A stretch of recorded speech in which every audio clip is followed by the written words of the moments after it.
ओम नमः शिवाय। हर हर महादेव। भक्तों, बहुत बहुत स्वागत है आप सभी का हमारे किशोरी कृपा चैनल में।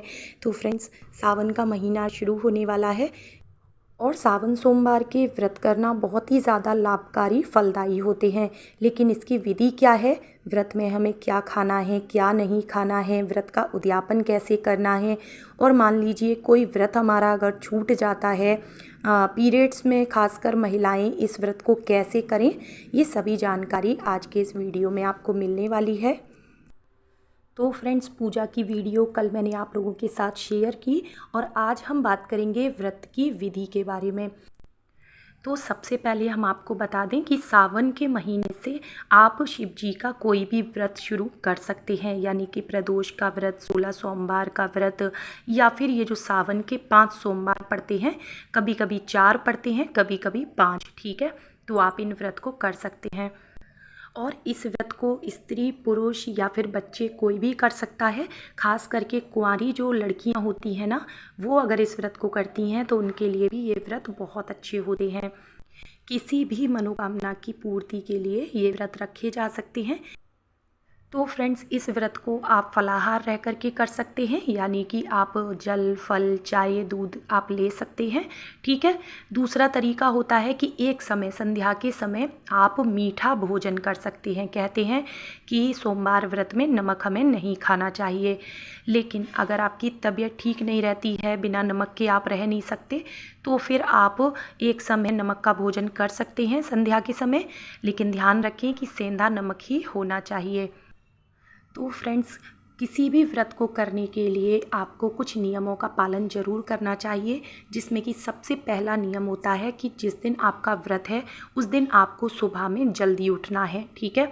सुबह जल्दी उठने के साथ जब हम संकल्प लेते हैं तभी वो पूरे दिन का व्रत माना जाता है। और दूसरा नियम होता है ब्रह्मचर्य का, यानी कि रविवार के दिन से लेके मंगलवार की सुबह तक आपको अपने मन में किसी भी तरह की काम वासना के विचार को नहीं लाना है। ठीक है। आप पूर्ण रूप से ब्रह्मचर्य का पालन करें, ये व्रत का सबसे बड़ा नियम होता है। तो फ्रेंड्स, अगला नियम है कि जैसे महिलाओं को पीरियड्स आते हैं, तो क्या पीरियड्स में, मासिक धर्म में हमें सावन के सोमवार व्रत करने हैं या फिर छोड़ देने हैं। तो देखिए, क्योंकि हम पहले ही सोमवार को 4 या 5 जो भी श्रावण के सोमवार होते हैं उनका संकल्प ले लेते हैं, और संकल्प में आप ये भी बोलें कि किस तरह से आपको ये व्रत करना है, जैसे कि जल फल पे करना है या फिर मीठा भोजन आप करेंगे, या फिर देखिए कई लोग सात्विक भोजन कर लेते हैं एक समय बिना प्याज लहसुन का। अगर उनसे नहीं रहा जाता है तो आप ऐसे भी व्रत कर सकते हैं। जैसे भी आपको व्रत करना है, संकल्प आप पहले सोमवार को ही ले लेंगे। तो देखिए, पुरुषों के लिए तो बड़ा आसान रहता है, उनके साथ ऐसी कोई समस्या नहीं होती है।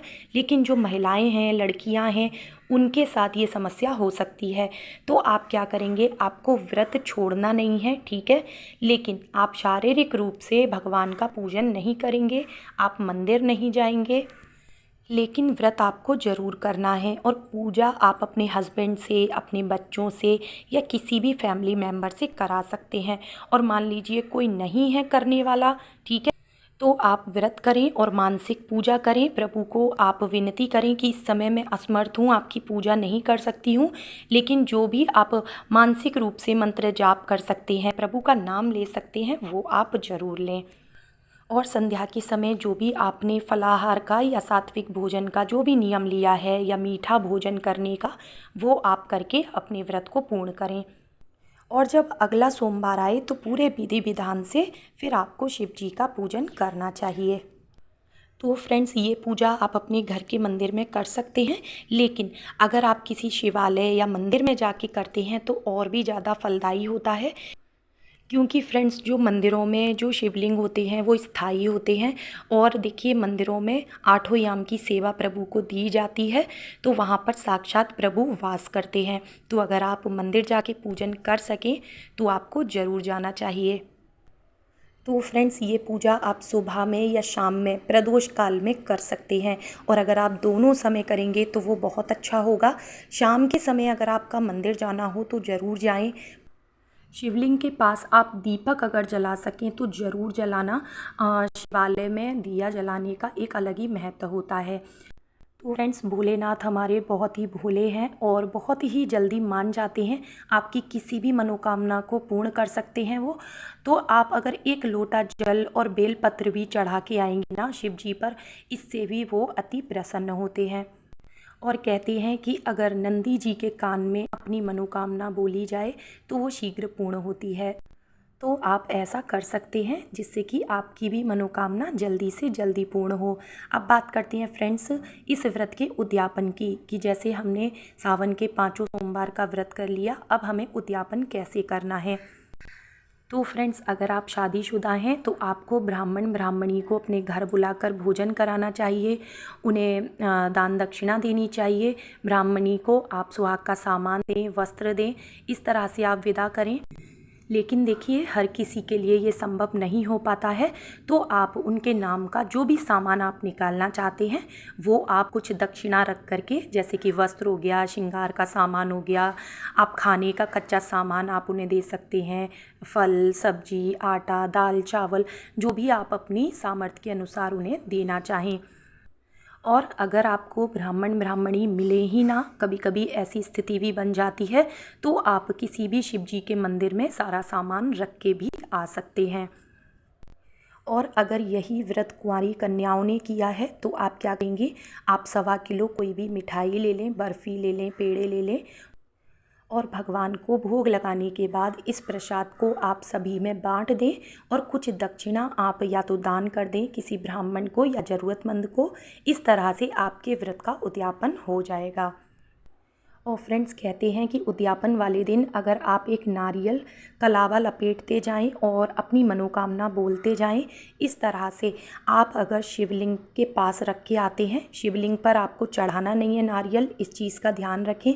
जो शिव जी के आसपास खाली जगह होती है वहाँ पर आप रख के आते हैं इस तरह से, तो आपकी जो भी मनोकामनाएं हैं वो शीघ्र अतिशीघ्र पूर्ण होती है। तो ये उपाय आपको आखिरी दिन, सावन के सोमवार का जो आखिरी दिन होगा उद्यापन वाला दिन, उस दिन करना है। और फ्रेंड्स, मान लीजिए आप सावन के दिनों में व्रत नहीं कर सकते हैं, तो कम से कम आप इस महीने में, पूरे महीने में आपको कड़ी का सेवन नहीं करना है। सावन के महीने में कड़ी खाना निषेध होता है, ठीक है। इसके अलावा हरी पत्तेदार सब्जियां ना खाएं, बैंगन हो गया, मूली हो गया, इन चीज़ों का सेवन आप ना करें। और प्याज, लहसुन, मांस, मदिरा का सेवन भूल कर भी ना करें। सात्विक रहें, सात्विक तरीके से भगवान का पूजन करें, भजन करें, इससे भी प्रभु बहुत प्रसन्न होते हैं। तो यही था आज का वीडियो। उम्मीद करते हैं आपको आज का वीडियो पसंद आया होगा। मिलती हूँ नेक्स्ट वीडियो में।